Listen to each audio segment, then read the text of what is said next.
Well, I wanted to say also, about 15 years ago, we sat down, the 6 of us, and there's a recording the county has, was kind enough then to make a recording, but it was outdoors and just couldn't control the quality, and that was not successful.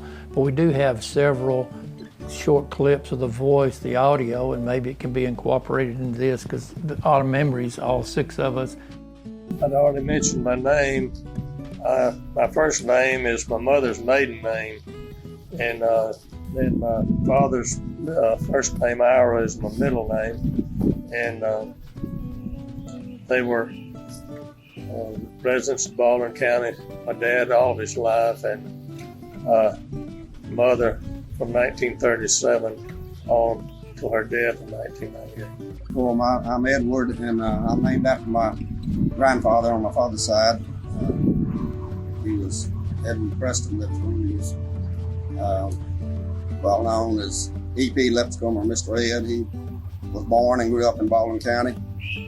And my middle name, Walter, was after one of my father's brothers that died at a young age. And so both my names came from my father's side of the family. Growing up, but Edward, one of the brothers, farmed most of his life. For a time, he was on a shrimp boat. That was with Uncle George Lipscomb and Rod Lipscomb, and they actually were shrimping in the Gulf. Sheldon's been out there shrimping. It's a hard way to make a living, but it was important here. But through the years along the way, you know, we do know that those memories with the years kind of fade away. But I wanted to mention Edward particularly as well, to say, because he loved the animals and horses always, and I know Lawrence, Edward, and Claude, maybe Edward and Claude more so, were riding horses before I can remember, but it was a big thing in its day. Uncle George had horses, we had horses, and Edward, when he farmed, had horses as well. We had Appaloosas back in those days. I rode some, and I think I've got a picture here, and showed as far as just, this was an Appaloosa horse named Squanto, and that was about 1972. And this particular horse, and there's an Appaloosa circuit now. Claude and Carol have quarter horses, and they so forth. But this was just in those years showing, and won a high point for performance. But we used him on the farm also, and just nothing professional, but roped off of him. A good horse and a good work horse, and a lot of good memories. But Edward raised the horses and the cattle, and then later years, as Sheldon mentioned, farming changed. And it's kind of like you had to have not just the finances, but you had to kind of get larger. There are other factors involved, but Edward took a job off the farm for a number of years. And it's a little unfortunate that Lawrence and Edward can't be here, because they remember more of Baldwin County's history, going back in history. Claude and Sheldon also to a degree, and I came in kind of in the later day, but do remember going to Magnolia Springs School. And from Magnolia Springs School, we all went to Foley High School. We have a picture here, the 6 of us, but it is important, and as we think back over the years, Lawrence, we've mentioned Stockyard, and that was an important part of his life, farming as well. Had 4 sons, he and his wife, and through the years, and they grew up there in Robertsdale, the community in Robertsdale, but also Edward. And Edward farmed in this community right here close by. He was named after his grandfather, our grandfather, E.P. Lipscomb, and farming was in his blood also, and farmed for many years. We all worked together as a partnership for some of those years, and many good memories. I can't say they all were good, but most were.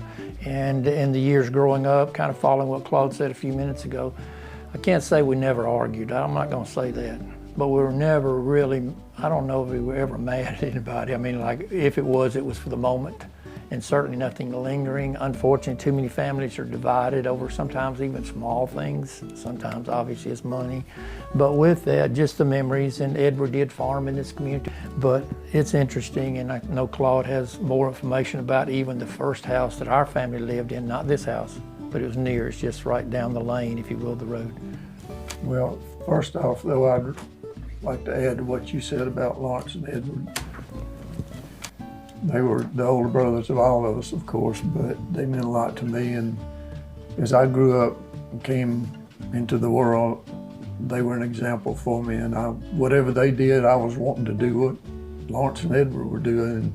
And Edward loved to ride horses more than Lawrence did, but Lawrence did ride, though. But Edward and I, every chance we get, usually it was a Sunday afternoon, we would take off, just the two of us, and we'd ride in any direction we could go. We didn't cross Weeks Bay, but we did go up one time down to Sunset Shores and go south down the shore, and it was getting middle of the afternoon, and we started discussing riding through the swamp to our southernmost property.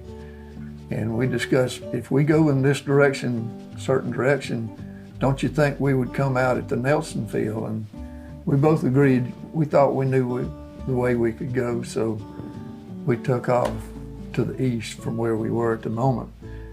And the going was pretty good for a while, just weaving through pine trees and stuff, but then the brush got thicker and the tie-dye bushes and this belly-deep bamboo vine that grows down here, and those horses got to where they couldn't go 100 feet in 15 minutes or so, and Edward was ahead of me. I was following on my horse, and he'd go one direction a while and then he'd stop, he'd backtrack and he'd try a different direction. And so I was watching. We were so thick in the swamp we couldn't see the sun, but I was watching the sky, and we weren't talking to each other really by that point, but I was beginning to believe that he and I were going to spend the night in that Backwell swamp. And I was about 10 years old, and that wasn't a pleasant thought to spend that night out there, but we kept picking our way, and we finally made it through.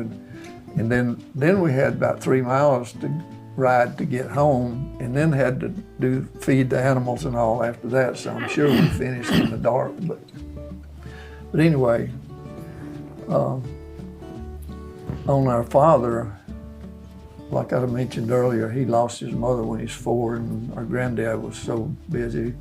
If there's ever a workaholic in the world, it was our papa, Ed. So my dad had a lot of leeway growing up, and he went to school in a little schoolhouse called Kruger Schoolhouse, which it sat about 300 yards from where we're sitting right at the moment.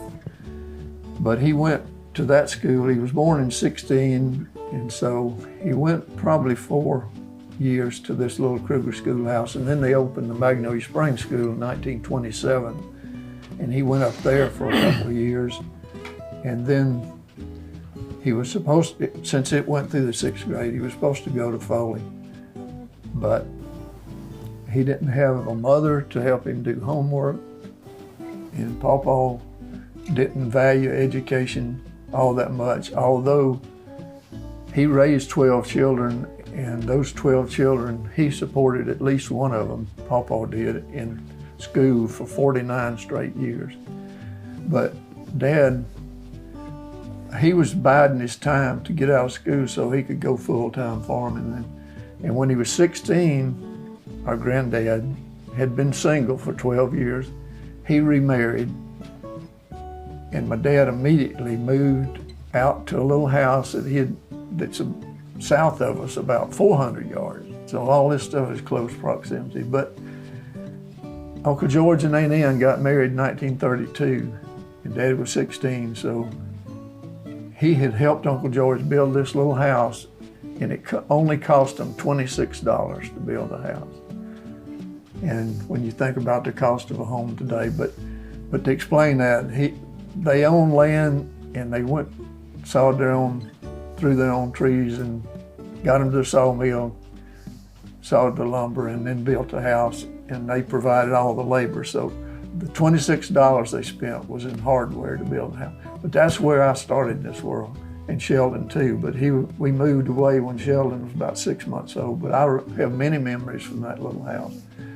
But there was a silo just below there, and we filled it every year with silage corn, chopped corn, and it fermented, and we had to, all winter we had to feed that silage out of that silo. It's still standing down here, but just so many memories. Daddy would feed those cattle out, and before the stockyard, then he had to haul them to Mobile, like we said earlier. But we were just country boys, and personally, I would not trade the way I was raised for anything in this world.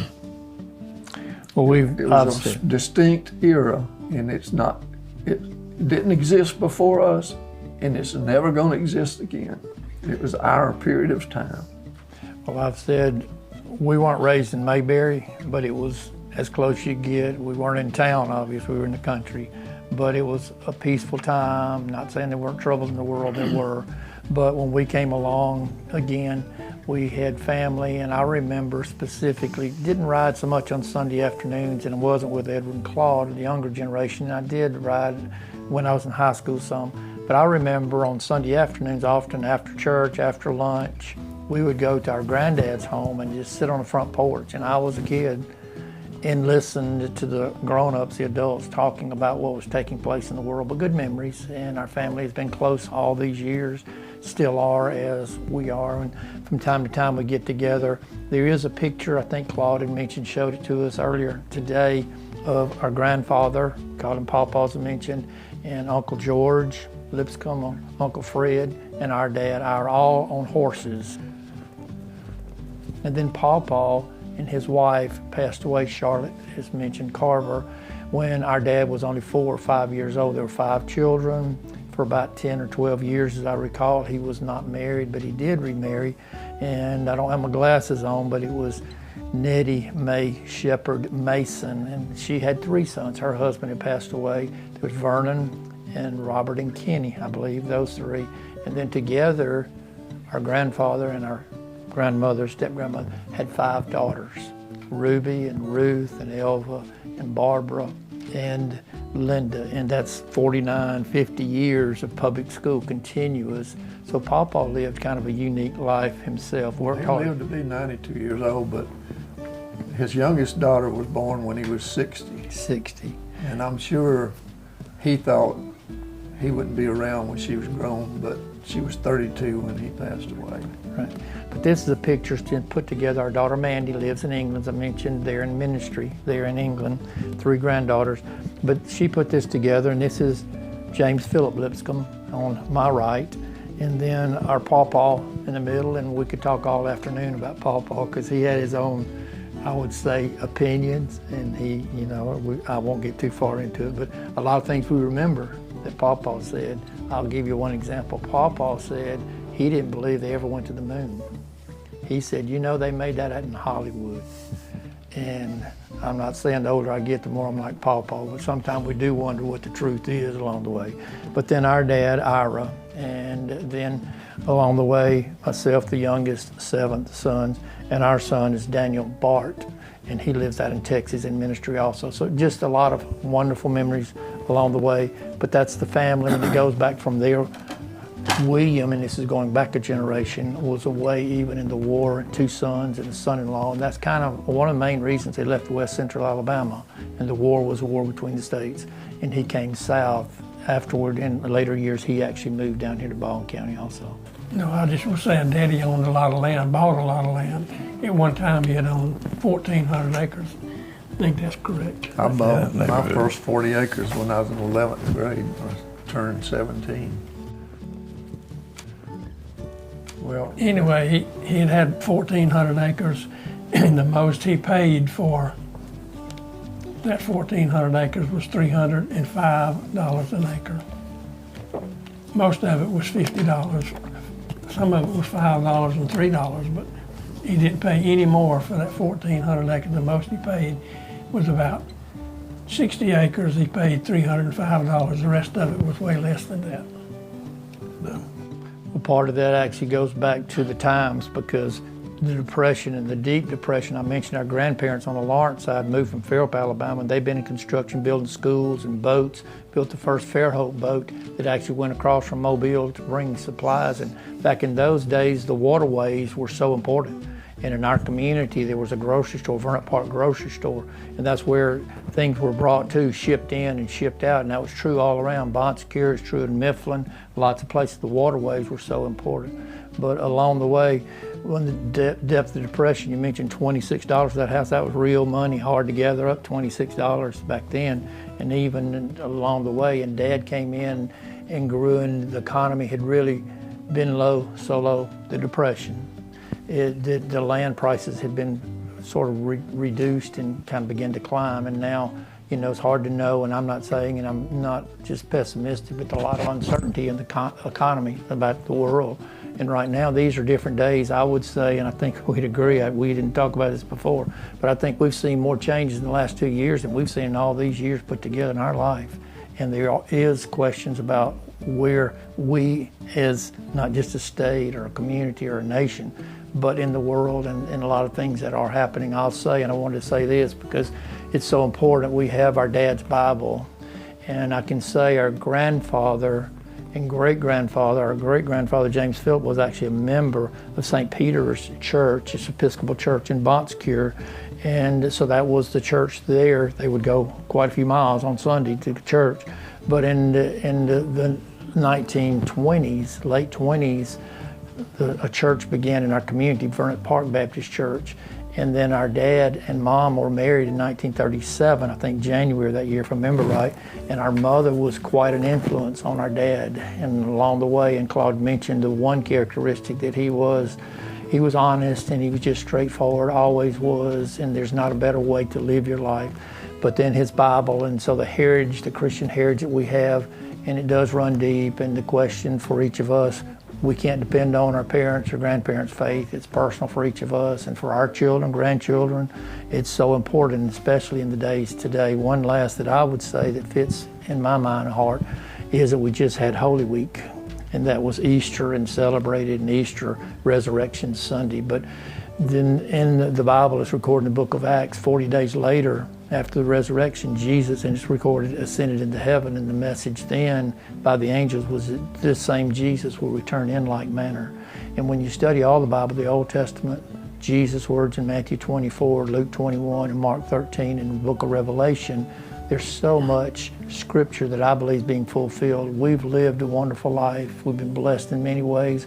We didn't choose our parents. We didn't choose our country. We've had more freedom and liberty than most people have ever known or dreamed of in their life. But yet we do know things are changing, and that's why God's word and what he said is most important, and it's all laid out as we see many of the Bible prophecies being fulfilled. But it is our Christian heritage, and as we think of this, we're grateful. It's not just closing this out, but I wanted to say that because to me it's the most important, and I think we would all agree this is God's word. You know, a while ago, we've been talking about how honest Daddy was, but there was a man in the community that he said, I can't deal with Ira Lipscomb, said he's too blame straight. That's a good criticism. That's a good criticism if you have some. Yeah, we grew up in the family. Daddy took us to church regularly, Mother and Daddy, and we all grew up going to church with them. And as a young man, I can remember going, and the building wasn't air conditioned. It was a plain country building, but our great uncle was instrumental in starting the church, and he gave property for it. There was already a cemetery there that had been there since about 1855. There was a guy on a boat that we talked about boats coming in on the river, had passed away, and nobody knew somebody knew him, but no, he didn't have a family, but they buried him here, and his identity was lost during time.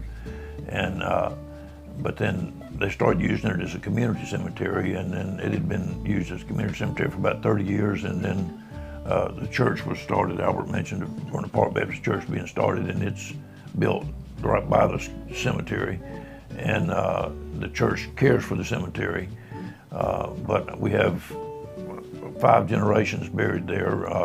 Our great-great-grandfather, great-grandfather, grandfather, and father, and 2 brothers, 3 brothers. But the cemetery is it's a community cemetery. It's under a big oak tree and spreads out from that, and it's a quiet, peaceful place. But we have got memories from there as well. Talking about the way things have changed, when my earliest memories in that little $26 house, we did not have electricity, and certainly didn't have a telephone, and certainly didn't have a cell phone. But I mean, nowadays, even these farmers, no matter where they go, they've got a cell phone and call for help. But I worked many a day, all day long, and never saw it. Got up before daylight, went to a field down by the swamp, spent the whole day and didn't see a soul, whether I was harvesting beans or digging in stumps for new ground or whatever. But that was just the way of life. And I remember when we got electricity in 1945. I remember when we got a telephone about 1951 or 2, somewhere along in there. I can't remember exactly. But another thing that's changed is we were talking about land. Daddy always invested in a lot of land, but the place that Carol and I live now is just a quarter of a mile away. There was 118 acres of that place, but it first had been owned by my wife's family, and then the older generation died off, so they put it up for auction, and our parents bought it in 1941, and Dad bid on a seal bid. He bid $31.25 an acre, and he won it. The next bid was $25 an acre. But anyway, when I was in high school, there was a 40 became available that I told my dad I wanted to buy, so I went to Mr. Yeoman's, Byron Yeoman's, that I'm named after, and borrowed the money to buy this 40 acres when I was 17 years old. I was at midterm of the 11th grade. And $75 an acre, or $3,000. And back before our economy crashed in 2007 or 8, some of our neighbors, less than 2 miles from that 40 acres that I paid $75 an acre for, there was, I think, 240 acres sold for $22,500 an acre. But then land prices dipped. I mean, they fell off a cliff, and then they've working their way back up, and they've get on up in the neighborhood of what they were 15 years ago. But so many things have changed. But one thing I mentioned earlier, that my dad and I, you could say I was totally a chip off of the old block when it came to livestock. And he told people that he had one son he knew would keep things going when he was gone in terms of cattle. I've got some cattle that our great-grandmother, Joanna, they descended from some of her cattle, and she died in 1938. So we just keep it going. I don't know who will do it after, keep them going after I pass, but anyway, there was one thing that my dad and I did not see eye to eye on. I mean, it was day and night, and that was sports. And I grew up going with Lawrence and Edward to see Foley football games, and in 1955, Foley had a really, really extremely good team, a lot of good players. My favorite was Bobby Lauder. He scored 24 touchdowns that year. But anyway, my goal was to play football, and my dad he wouldn't let Lawrence or Edward play. Edward really wanted to, but Daddy just kept beating him down. But whenever it came to me, I disobeyed my parents, maybe more than once, but I know I disobeyed them once because In spring training in the 9th grade, I didn't come home from school. I drew some equipment and practiced with the team. And I thought my career would last one day because I thought my dad would probably kill me when I got home, but he didn't, and I kept playing. I played 3 years of varsity football. It's interesting to me that my mother was from Fairhope, and for some reason, I don't know if I put extra effort into it or what, but my best games were against Fairhope through my career. But that's a picture of one night when I scored a touchdown against Fairhope. But this was our team in 1960, my senior year, and we only lost one game, and that was to Baymonette. At least it was a county team. But anyway, this is a picture of homecoming court, and my wife and I both are in this picture. She was in the homecoming court, Carol DeVos. And anyway, I loved playing football, but I knew that my dad, I never brought up football to him, and he never, of course, brought it up to me. But we talked when I was in Providence, even when I come home from college or working in other counties. When I come home, we'd talk, my dad and I would talk about cows. We never talked about football, so. But all of it is part of my life, and I love every aspect. You may want to show the picture of Coach Jones, because 3 of us played with Coach Jones in the stadium. Foley High School football stadium is named after Coach Jones. And this was later years. It was really about 4 years ago.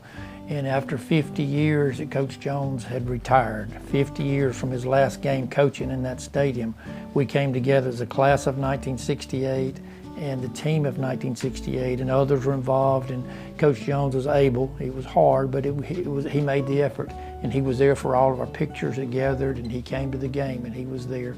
But that was there, and Sheldon played on the championship team, and Sheldon can tell us a little about that year and those years. Foley was so strong in the early 1960s. Yeah, Claude, he graduated in 61, and that team was really, really good. But the year, a bunch of those players that was on Claude's team were seniors. I was in 11th grade, and they were all really good players. There's a whole bunch of them. Kenny Stabler, everybody knows Kenny Stabler. He was the second string quarterback. Lester Smith was the first string quarterback that year. But we scored 433 points, and the opponent scored 6 points. Wasn't but one touchdown scored against us. That was Alba. There was a young fellow named Glenn Hab scored that touchdown. I didn't remember his name. I met him years later, and he really bragged about that, and he embellished that story. But anyway, I'm sure he did, because he was the only one that scored anything that year. But I can still see it in my mind. He just took off running hard as he could run, and he got behind our defensive player, and quarterback just throwed it as hard as he could throw it, and he scored. But then the first string, they scored on the second string team, and the first string got mad, and they all run back out there and it blocked the extra point. They didn't even get it. So the score was 433 to 6. Starting with my senior year, Foley, in a 5-year period, we won 47 games and only lost 3. There's probably no streak like that in Alabama. Foley's team in modern times have fallen on hard time, but I hope they can get back. And if you take it to the 6th year, which Tim Russell was on that team, our record for 6 years was 55-5. That's quite strong. I was fortunate enough to be on that team. I wasn't a great player, but I was fortunate enough to be on there. Was number 1 in the state, and that's the only time that I know of that Foley has been number 1. We didn't have playoffs back then. They just 2 papers, Montgomery Herald, I think it was, Birmingham Times. They picked who was number 1 in the state. Back then, I wish we could have had playoffs, but we didn't. And I played on Coach Jones' last team in 1968. Didn't know it was his last. I don't know if he knew it. He may have, but that was the last team. So all those years from the early 1950s, Coach Jones was there thinking 55, 54, 55, all the way through 1968. And then Coach Lester Smith, as was mentioned, came and was the head coach just shortly thereafter. I think Coach Jones was head coach 14 or 16 years, but he, unfortunately, a lot of his players have passed on. But he died February the 3rd of 2021, and he was 94 years old, almost 95. But I visited him often, and right up to his death, his mind was sharp, and he could name you almost every player that ever played for him. He could tell you, even at that advanced age, what jersey number they wore. Mm-hmm. And you could ask him about a particular game, and he could tell you who scored the touchdowns on our team, and he could tell you who on the opponent's team who scored the touchdown and how they scored it.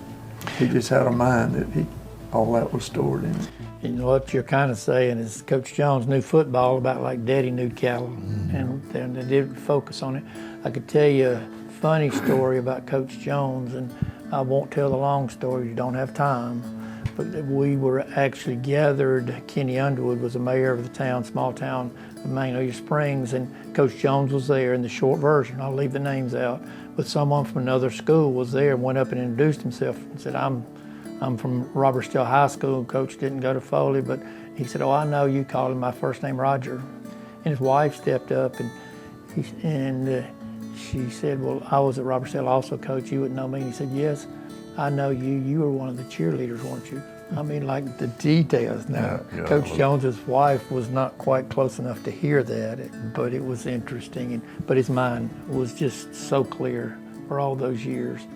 Well, there's a couple other things, so much more that could be said. I wanted to go back to our church. The one that donated the land and their family was Albert Ross Lipscomb, our great uncle, my namesake, and that was important. And our mother and dad, you know, were very active in all those years. And Mother played the piano. She played the piano, I think, around 40 years there at our church. So a lot of memories there, the cemetery, and three, the infant brother, but 3 of the 7 of us are there, but not really there. Their bodies are there.